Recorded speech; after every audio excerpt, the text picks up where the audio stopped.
사랑하는 성도 여러분, 주님의 평안이 여러분과 함께 하시기를 기도합니다. 오늘 말씀을 듣기 전에 이 은혜의 메시지가 더 많은 영혼에게 닿을 수 있도록 구독과 좋아요를 통해 이 사역에 동참해 주시면 감사하겠습니다. 여러분의 작은 손길이 하나님의 나라를 확장하는 귀한 도구가 됩니다. 여러분의 삶에 하나님의 축복이 가득하기를 소망하며 오늘의 말씀을 시작하겠습니다. 오늘 우리가 함께 나눌 말씀은 에베소서 6장 15절입니다. 사도 바울이 에베소 교회 성도들에게 보낸 편지의 한 구절이죠. 평안의 복음이 준비한 것으로 신을 신고, 이 말씀은 우리가 이 세상에서 벌이는 영적 전쟁에서 승리하기 위해 하나님께서 우리에게 주신 전신갑주의 일부입니다. 우리는 눈에 보이는 혈과 육을 상대하는 것이 아니라 이 세상의 어두운 주관자들과 하늘에 있는 악한 영들, 곧 사탄과 그의 세력들과 싸우고 있습니다. 사도 바울은 이 거대한 영적 싸움 앞에서 우리에게 두 가지를 명확히 알려줍니다. 첫째는 주 안에서와 그 힘의 능력으로 강건하여지는 것입니다. 인간의 힘과 지혜는 결국 우리를 실망시킬 뿐입니다. 우리는 우리 자신을 의지해서는 안 되며 오직 주님의 능력 안에서만 굳건히 설 수 있습니다. 그리고 둘째는 바로 이 하나님의 전신갑주를 입는 것입니다.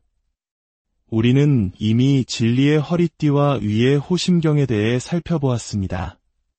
오늘은 그 세 번째 부분, 바로 우리의 발을 위한 장비에 대해 깊이 묵상하고자 합니다. 바울이 사용한 이 전신갑주라는 비유는 당시 사람들에게 매우 익숙한 로마 군인의 모습에서 가져온 것입니다.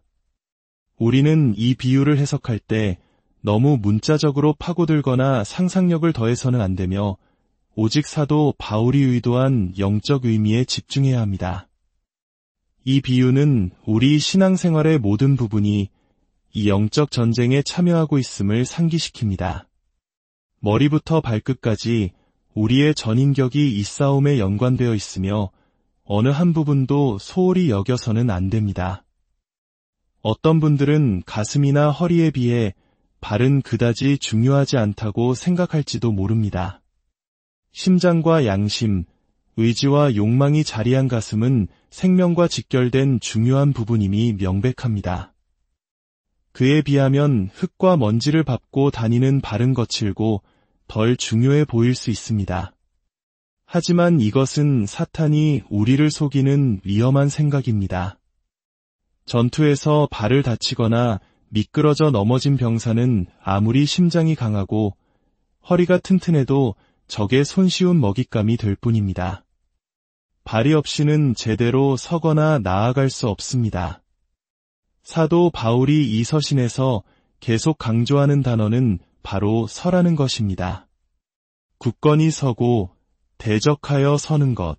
우리는 가슴으로 서는 것이 아니라 발로 섭니다. 그러므로 발의 안전과 기능은 우리 몸 전체의 안정, 나아가 영적 전투의 승패를 좌우하는 핵심적인 요소입니다. 사도 바울이 고린도전서 12장에서 교회를 몸에 비유하며 어느 지체 하나 중요하지 않은 것이 없다고 말한 것과 같은 이치입니다. 우리의 신앙생활에 사소한 부분이란 없습니다. 그렇다면 바울은 우리의 발을 위해 무엇을 하라고 말합니까? 평안의 복음이 준비한 것으로 신을 신고, 이 말씀의 의미는 무엇일까요? 이해를 돕기 위해 다시 로마 군인의 비유로 돌아가 봅시다. 바울은 감옥에서 자신을 지키는 로마 병사들을 지겹도록 보았을 것입니다. 당시 로마 병사들이 신었던 신발은 보통 샌들 형태였습니다. 그러나 그 샌들 바닥에는 중요한 특징이 있었습니다. 바로 미끄러짐을 방지하고 땅을 굳건히 디딜 수 있도록 수많은 징, 즉 스터드가 박혀 있었다는 점입니다. 이 징 박힌 군화는 세 가지 중요한 목적을 가집니다. 첫째, 견고함입니다. 격렬한 전투 중에 미끄러지거나 넘어지는 것을 방지하여 안정적인 자세를 유지하게 해줍니다. 둘째, 보호입니다. 당시 전쟁에서는 적의 진군을 늦추기 위해 땅에 날카로운 나무못이나 덫을 숨겨두는 전술이 흔했습니다. 튼튼한 군화는 보이지 않는 위험으로부터 병사의 발을 보호하여 전투력을 유지시켰습니다. 셋째, 기동성입니다. 병사들이 험한 지형에서도 빠르고 신속하게 움직일 수 있도록 도와줍니다.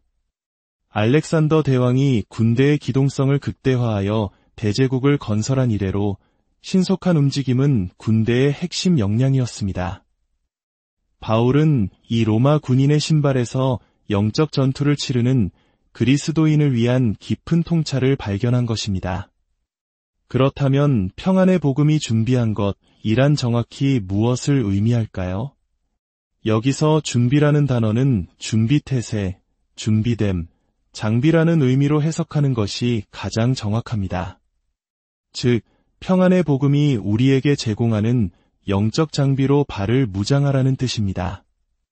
어떤 이들은 이 구절을 복음을 전파하기 위해 나아갈 준비, 즉 선교적 준비태세로 해석하기도 합니다. 이사야서 신두장 7절에 좋은 소식을 전하며 평화를 공포하며 복된 좋은 소식을 가져오며 구원을 공포하는 자의 산을 넘는 발이 어찌 그리 아름다운가 라는 구절을 근거로 들기도 합니다. 물론 복음 전파는 지상 최대의 명령이며 매우 중요합니다. 하지만 에베소서 6장의 전체적인 문맥을 볼 때 바울의 초점은 공격적인 전도가 아니라 사탄의 관계에 맞서기 위한 방어에 있습니다. 우리는 성경을 해석할 때 항상 문맥을 가장 중요하게 여겨야 합니다. 한 단어나 구절을 문맥에서 떼어내 해석하는 것은 심각한 오류와 이단 사상을 낳는 원인이 되기도 합니다. 따라서 이 구절의 핵심은 외부로 나아가는 준비가 아니라 내부로부터 우리를 무너뜨리려는 사탄의 공격에 맞서 굳건히 서기 위한 내적인 준비태세를 갖추는 것입니다. 그렇다면 이 평안의 복음의 신이 우리에게 주는 영적인 원리는 무엇일까요? 첫 번째 원리는 바로 흔들리지 않는 확신과 결단입니다. 전투에 나선 병사가 자신이 서 있는 땅이 곧 무너질지 모른다는 불안감을 가지고 있다면 제대로 싸울 수 없습니다. 마찬가지로 우리 그리스도인들은 우리가 믿는 진리 위에 굳건히 서 있어야 합니다. 이는 우리가 예수 그리스도의 좋은 군사로서 어떤 상황에서도 이 복음을 굳게 붙들기로 결단하는 것을 의미합니다. 신앙생활은 반쯤 발을 담그고 혜택만 누리려는 소극적인 자세로는 불가능합니다. 특권에는 책임이 따릅니다. 우리는 우리가 믿는 것이 무엇인지 명확히 알아야 합니다. 이 성경이 하나님의 유일무이하고 영감받은 모호한 말씀임을 믿습니까?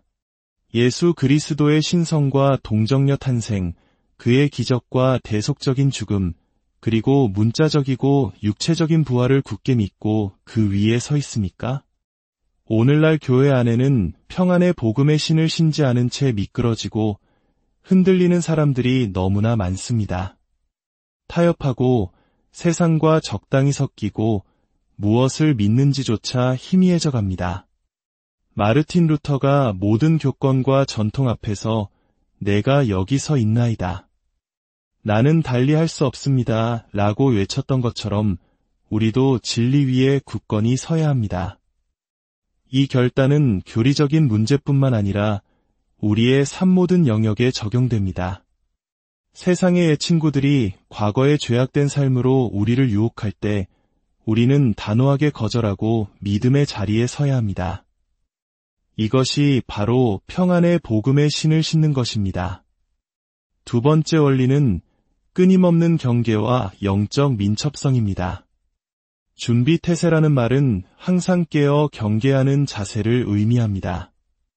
로마 병사가 보이지 않는 덫을 살피며 조심스럽게 발을 내딛듯이 우리도 사탄의 함정을 경계해야 합니다. 성경은 우리에게 끊임없이 깨어있으라고 명령합니다. 주님께서는 시험에 들지 않게 깨어 기도하라고 말씀하셨습니다. 왜 이토록 경계가 중요할까요? 첫째, 우리의 적은 쉬지 않기 때문입니다. 베드로는 사탄을 우는 사자같이 두루 다니며 삼킬 자를 찾는 존재로 묘사했습니다. 사탄은 밤낮을 가리지 않고 우리를 공격합니다. 둘째, 그의 공격은 예측 불가능하기 때문입니다. 우리는 언제, 어디서, 어떻게 공격이 들어올지 알 수 없습니다. 오히려 큰 영적 은혜를 체험한 순간이 가장 위험한 순간일 수 있습니다. 선줄로 생각하는 자는 넘어질까 조심하라는 말씀을 기억해야 합니다. 주님께서도 세례를 받으시고 성령이 임하신 직후에 광야로 가셔서 마귀에게 시험을 받으셨습니다. 셋째, 그의 전략은 매우 교묘하기 때문입니다. 사탄은 광명의 천사로 가장할 수 있습니다. 그는 언제나 흉측하고 악한 모습으로만 다가오지 않습니다. 때로는 가장 친절하고 합리적이며 매력적인 모습으로 우리를 속입니다. 많은 사람들이 그 사람의 신앙이나 가르침의 내용보다는 얼마나 좋은 사람인가에 속아 넘어갑니다. 진리를 희생시키는 친절함은 사탄의 가장 효과적인 무기 중 하나입니다. 넷째, 그는 끊임없이 전술을 바꾸기 때문입니다. 사탄은 자기 모순을 전혀 개의치 않습니다. 그의 유일한 목표는 우리를 넘어뜨리는 것이기 때문입니다. 어느 날은 우리에게 다가와 너는 그리스도인이 되기에는 너무 부족한 죄인이야 라고 정죄하며 절망에 빠뜨립니다. 그러나 바로 다음 날에는 너는 충분히 선하고 괜찮은 사람이니 굳이 그리스도의 죽음이 필요 없어라며 교만에 빠뜨립니다. 어느 날은 행함이 없는 믿음은 죽은 것이야. 율법을 완벽하게 지켜야만 구원받을 수 있어라며 우리를 율법주의의 굴레에 가둡니다. 그러다 다음 날에는 한 번 구원은 영원한 구원이니 이제는 마음대로 살아도 괜찮아라며 우리를 방종으로 이끕니다. 어느 날은 우리를 나태함에 빠지게 하고 다음 날은 육적인 열심에 불타게 하여 영적으로 탈진하게 만듭니다. 의심과 불신으로 우리를 흔들다가 다음 순간에는 맹목적인 신비주의나 기적주의에 빠지게 합니다. 이것이 바로 우리가 맞서 싸워야 할 적의 실체입니다. 그의 교활함, 이장술, 변장술, 그리고 끊임없이 바뀌는 전략 앞에서 우리가 살아남을 유일한 길은 항상 깨어 준비하는 것입니다. 사랑하는 성도 여러분, 여러분의 발은 평안의 복음이 준비한 신으로 무장되어 있습니까? 오늘 이 시대 하나님께서는 굳건히 설 줄 아는 사람들을 찾고 계십니다.